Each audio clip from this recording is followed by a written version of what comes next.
nezuro takabuda panapa tichitaura nyaya tichitaura kuti uyu mafumo zvaatoita zvakangofanira kujoina ZANU-PF. Vamwe vakati munhu wese ane choose ane green yaanoda freedom yekuti asarodze zvaanoda, vamwe makataurawo zvakasiyana siyana zvamunoda according nemafungiro enyu. But school of ideology ngationesani chokwadi, party yega yega ine ideology yayo, ndozvinosiyanisa maparties kuti this is your ideology. So what's the use yekuti munhu aende kunodzidza ideology imwe political party, ivo vakatotanga yavo political party kuti vabvise the same ideology in ZANU-PF, the same ideology iri kuita kuti vanhu vasafe muZimbabwe, the same ideology iri kuita kuti muzvipatara mushayikwe mushonga.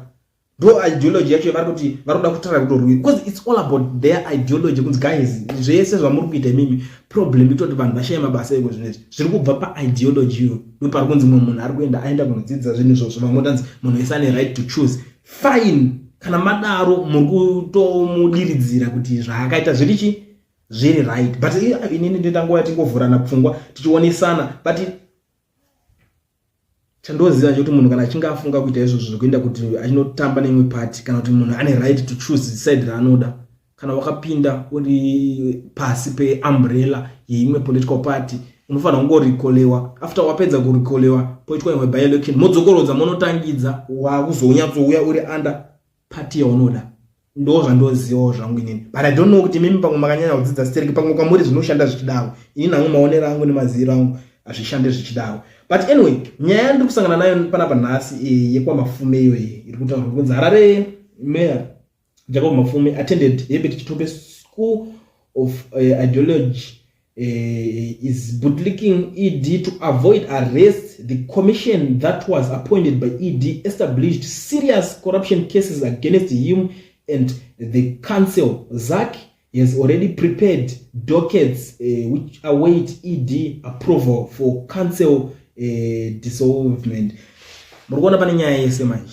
Pari kunzi bosi pane nyaya yakaiswa ichinzi toda kuenda tichidoonesana kuti tonoita sei ngirikini inquiry what zvakaenzi yekunoiswa kucancel yenga yatumwa zake kunzi iende kunoinvestigate zvinhu zvese zviri kuitika. Saka pari kunzi mukomana iyeyuyu ane nyaya dzake dzakatoonekwa ipopo dzinotori serious. Saka iko zvine zvakuita everything kuti atry kunovafadza zvavari kuda ngoti pashuwe ndatongo mwana wenyu.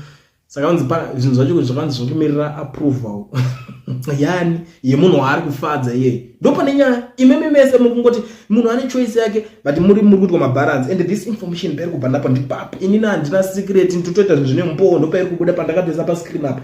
Ndo zvinhu zviri kutoitika iko zvine zvikuita kuti iko zvinezvi munhu abva aenda akutonoita puppet ravo zveipapo. So umwe ari kuzobuda futi ari kukontinua, iri kuenderera mberi kunzi Mafume is involved in Harare City Council lighting tender. He is corruptly grabbing commercial and residual stands from council, paying ZIG and resell them in USD at high price. He is involved on eliciting prices of water treatment chemicals which council imports. Murikuona nyaya dzacho dzaari kubatwa nadzo dziri kuzoita kuti azoenda kunodzidza school of iyo yekuti vanhu vari kumubvunza kuti kusei waita zvinhu zvakadai sona hama yedu, kuti tiri vamwe chete hatisi kuwirira neideology yeyo, wakuenda kunodzidza ideology yavo, kusei waita zvinhu zvakadaro naiwe.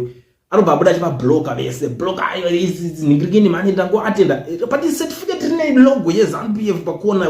What are you talking about? Ideology ndeye ZANU-PF and certificate rine party logo. What are you talking about?